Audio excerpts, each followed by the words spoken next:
Welcome to the Living Artist Podcast. I'm your host, Preston M. Smith.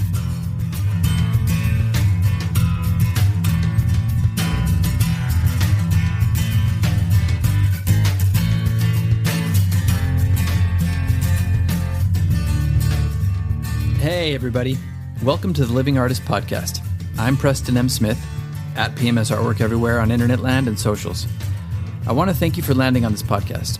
Whether you're a professional artist, just getting started in the art world, a collector of art, or just consider yourself a creative person, this podcast has something for you.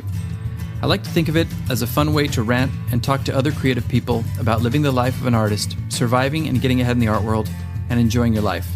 But most importantly, not waiting until you're dead to make it happen. All right, let's get started.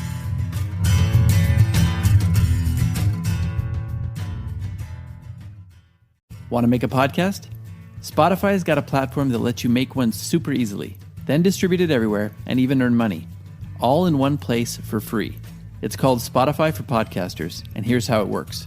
Spotify for Podcasters lets you record and edit podcasts right from your phone or computer, so no matter what your setup is like, you can start creating today. Then, you can distribute your podcast to Spotify and everywhere else podcasts are heard. Video podcasts are also available on Spotify, as well as Q&A polls to take conversations with your fans to the next level. With Spotify for Podcasters, you can earn money in a variety of ways, including ads and podcast subscriptions. And best of all, it's totally free with no catch.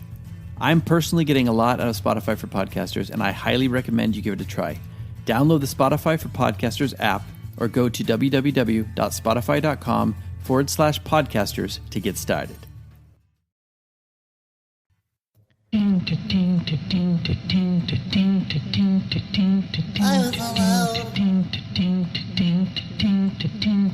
I was all by myself. Yes, I had COVID. I was thinking of you. Forget I mentioned I had frickin' COVID. It was always frickin' COVID.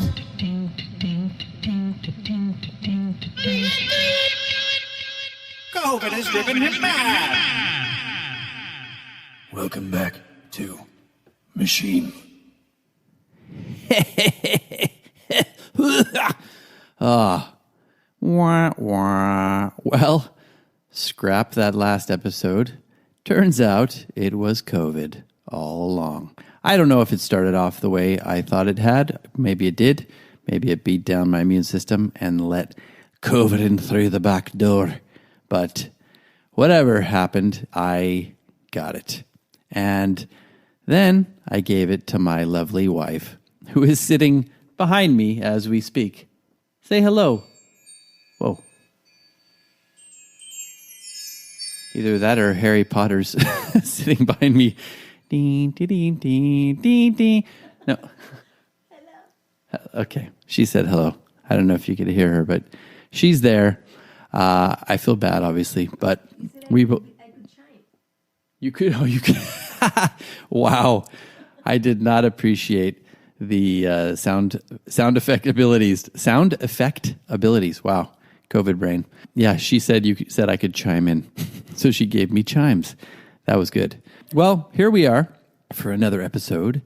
And yeah, it was pretty brutal, actually. I'd given myself I don't know if I'd rationalized it because I honestly hadn't been sick in 19 years. And I was like, nah, it's just whatever. It's this thing that I'm doing, which I have been doing. And it's possible that I got it. But I didn't want to accept that I had COVID. I was like, oh man. And then one day I finally just was like, okay, this is happening and got it. And it doesn't matter if it's been 19 years, you got COVID. It's okay. That's still a pretty good track record. But I also realized as I tie all of these things in with the podcast that, it's a little death of the ego. You find these things to make really important in your life. Like, I'm the guy who hasn't been sick in 19 years. And, that's great. And it doesn't take anything away from me. I still have a good track record. But, it's not that big of a deal. It's like, okay, you got COVID. You lasted 3 years. You got it. It knocked you on your ass. And now you're getting better. And you just pick yourself up, dust yourself off, and move on. But it kind of reminded me of, what are you doing in that respect in your art? Like, what has been something that you've thought about that's like, oh, no, I'm this person.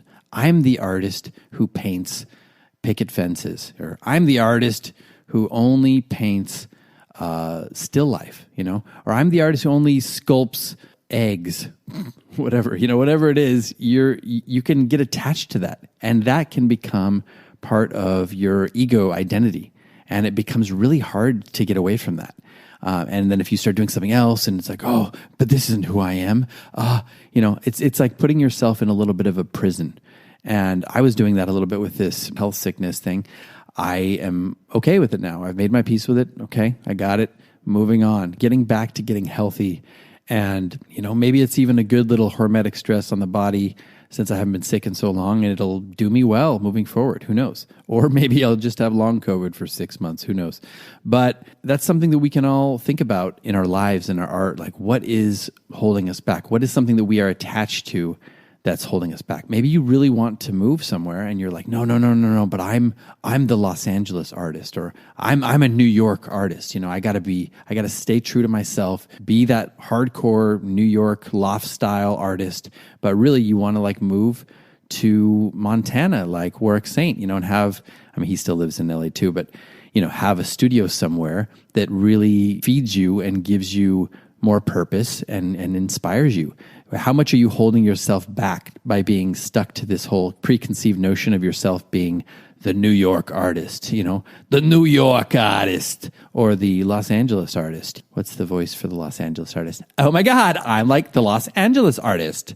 No, that's like a Valley artist, I guess.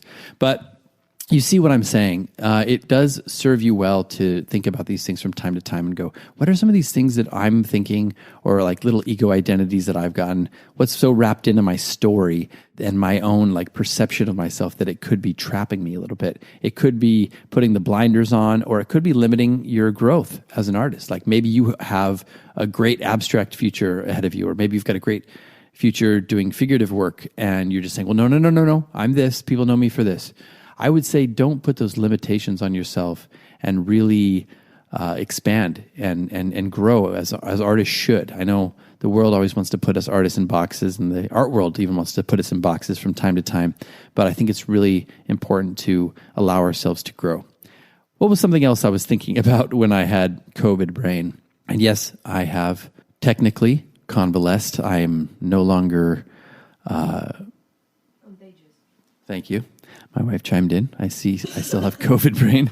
I'm no longer contagious, which is great. But yeah, we're still feeling like crap. Like the energy's low.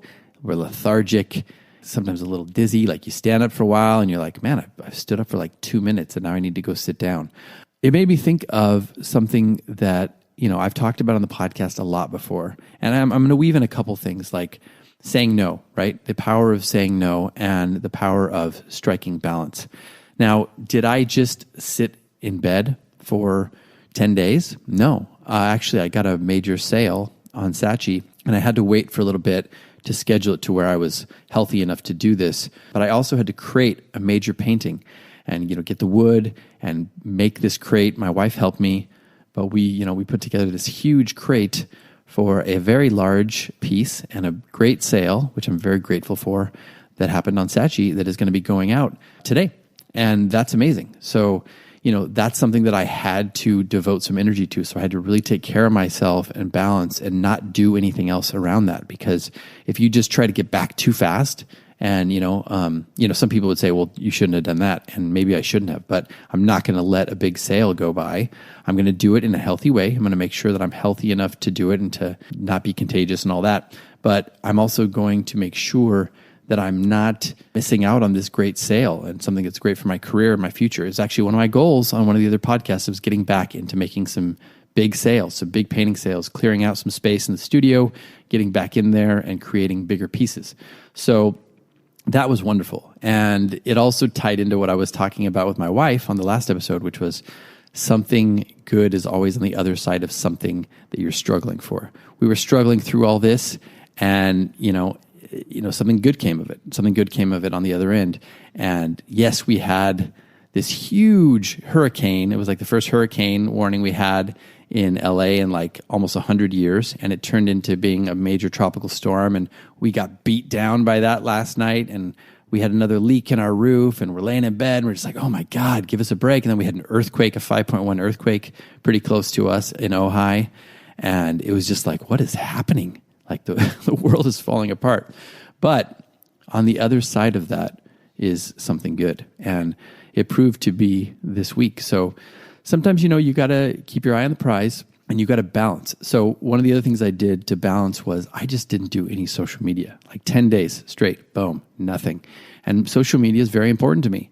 I want to get my work out there. I want to be showing stuff. I actually had 2 sales, and I haven't put anything of those up yet because I just didn't want to get sucked into, the machine of like, having to answer things, having to, comment on other people's work, having to just open that up that you've been online and then people talk to you, and, it's fine. That's wonderful normally, but that was just something I was not willing to do, and more energy I wasn't willing to sap in the process. So I just haven't done social media. Like I just haven't done it at all. And that was one of the best decisions that I've made. And that is all about balance. And, like I said, maybe I still did too much, but I think that was the right balance for me.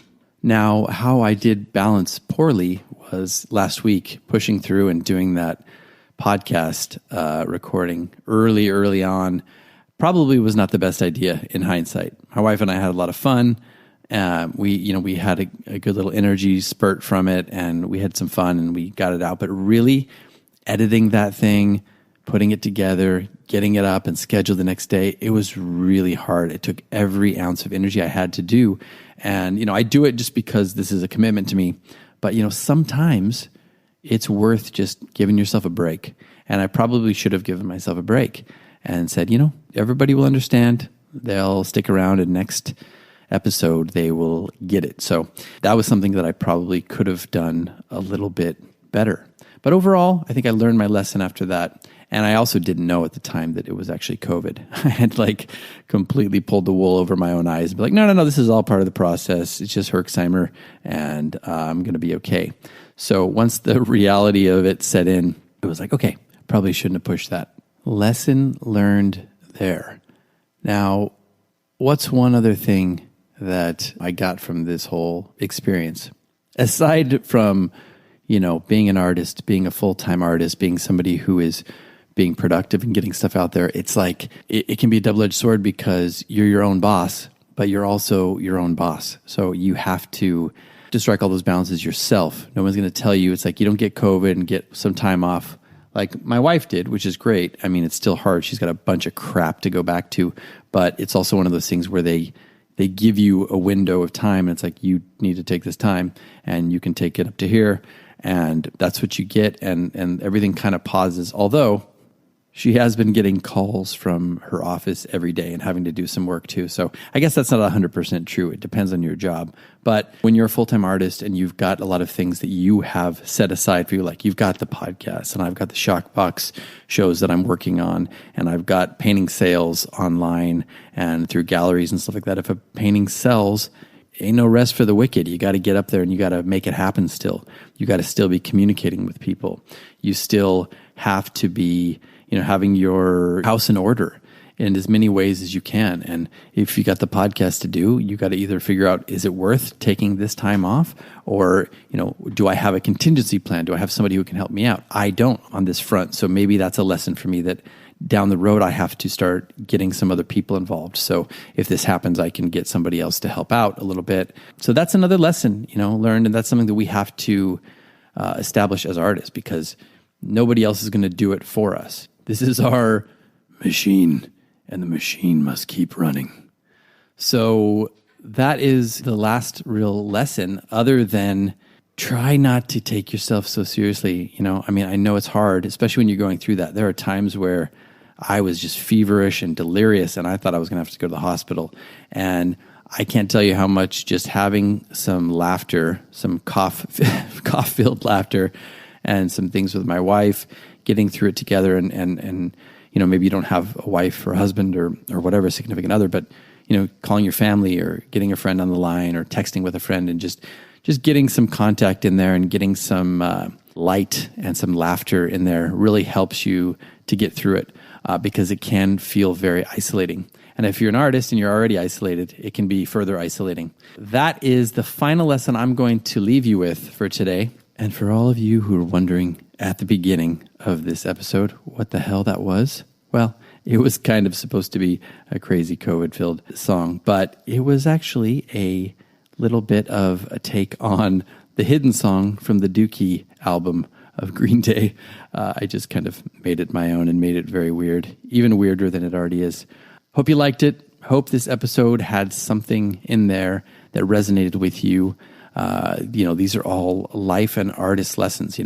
Life imitates art, art imitates life, and that's what we're all doing here. So hope you liked the episode. Look forward to getting back in tip-top shape in the coming episodes, and hope everybody's doing well out there. If you're in California, hope you stayed dry and you didn't have any physical harm or harm to your property or your apartment or studio, any of your work. Hopefully that all stayed safe and dry and well. And for everybody else out there, hope you're hanging in. Hope you're taking care of yourselves. Be good to everybody else out there too. And we will see you next time. Say goodbye, Mags. Goodbye, Mags. See y'all later. And of course, goodbye from Machine.